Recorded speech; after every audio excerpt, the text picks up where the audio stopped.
তাহলে বর্তমান সময়ে ছোট পর্দার দর্শকপ্রিয় তারকা তানিয়া বৃষ্টিকে তো আপনারা সকলেই খুবই ভালো করে চিনেন। যদিও এই সুন্দরী তারকা তার অভিনয় গুণে তার দর্শকদের কাছে আলোচনার শীর্ষে থাকেন বরংবার।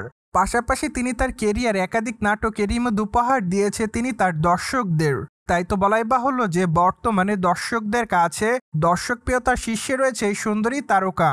এদিকে সম্প্রতি এই তারকা আবারও তার বিয়ের কথা ভাবছেন বলে দাবি করেন। তাই তো বর্তমানে এক সাক্ষাৎকারে নায়িকা জানান যে, আমি মনে করি সংসার আর কেরিয়ার দুটো একসঙ্গে সামলানো খুবই কঠিন।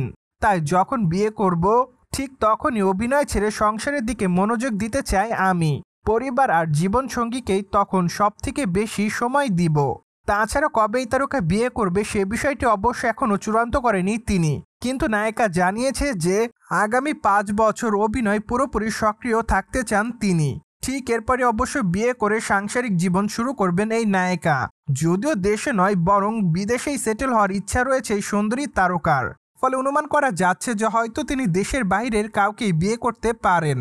যাই হোক, এই নায়িকা যেহেতু এখনও তার প্রেম কিংবা বিয়ের বিষয়ে তেমন কিছু বলেনি, তাই তো এখনই চূড়ান্তভাবে বলা যাচ্ছে না আসলে তিনি কোন দেশের ছেলেকে বিয়ে করবেন।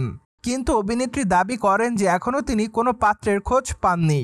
যদিও অভিনেত্রী তানিয়া বৃষ্টি আরও বলেন যে ভালো একজন মনের মানুষ পেলে নিজেকে মানসিকভাবে প্রস্তুত মনে করলেই তখনই অবশ্য বিয়ের সিদ্ধান্ত নিব আমি, আর এজন্য বিয়ে করতে আমার একটু সময়ের দরকার। প্রসঙ্গত এর আগে অবশ্য 2017 সালে সাব্বির চৌধুরী নামের এক ব্যক্তিকে বিয়ে করেছিলেন তানিয়া বৃষ্টি। যদিও তার সেই সংসার দীর্ঘদিন স্থায়ী হয়নি, মাত্র 1 বছরের মাথায় তার বিবাহ বিচ্ছেদ ঘটে। তারপর থেকে অবশ্য তিনি নিজের মতোই থাকার চেষ্টা করছে। পাশাপাশি অবশ্য শোবিজ অঙ্গনে নিয়মিত কাজ করছে এই অভিনেত্রী। যদিও শোবিজ অঙ্গনের অনেকের সঙ্গে তার প্রেমের গুঞ্জন শোনা যায়, কিন্তু নায়িকা সে সকল গুঞ্জনকে কোনো সময় পাত্তা দেয়নি। বরংবার তিনি বলেছেন তিনি এখনও কারোর সঙ্গে প্রেমের সম্পর্কে আবদ্ধ নয়, মূলত তাকে নিয়ে যা চলছে তার সম্পূর্ণই গুঞ্জন। অন্যদিকে বর্তমানে এই সুন্দরী তারকার হাতে বেশ কয়েকটা নাটকের কাজ আছে।